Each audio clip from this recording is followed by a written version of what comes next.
Companies तो हम सभी ने बहुत देखी हैं, बट हर कंपनी पैसा पैसा पैसा ही करती है। बट कोई क्या ऐसी कंपनी है जो चैरिटेबल पर्पस के लिए फॉर्म होती है? जी हाँ, आप सही सोच रहे हैं। Section 8 of the companies act which is form to promote charitable object like art, science, environment, culture etcetera, and this company apply its profit in promoting its object and it intend to the payment of dividend to its member।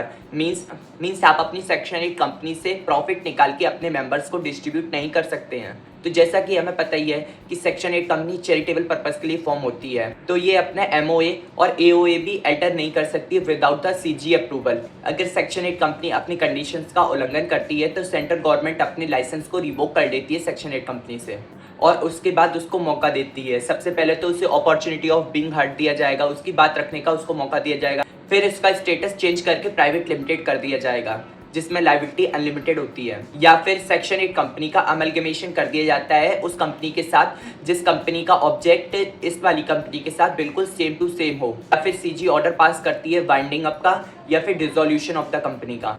अगर उसके बाद भी कोई भी fraud पकड़ा जाता है तो उस बंदे पर फाइन लगता है 10 लाख से 1 करोड़ तक का, जो कि फ्रॉड में इन्वॉल्व था। और उसके एवरी डायरेक्टर और एवरी ऑफिसर पर भी पेनल्टी लगती है 25,000 से लेकर 25 लाख तक की। अगर इन सभी कंडीशंस के बाद भी अगर कोई फ्रॉड पकड़ा जाता है अफेयर्स ऑफ द कंपनी में, तो कंपनी के ऊपर फ्रॉड लगता है और उसके ऑफिसर्स, प्रमोटर, डायरेक्टर सब पर फ्रॉड लगता है और सेक्शन नंबर 447 एप्लीकेबल होता है, जो कि पेनल्टी के रूप से हैवी पेनल्टी इम्पोज करता है। आपको सेक्शन 8 कंपनी कैसी लगी कमेंट में जरूर बताएं।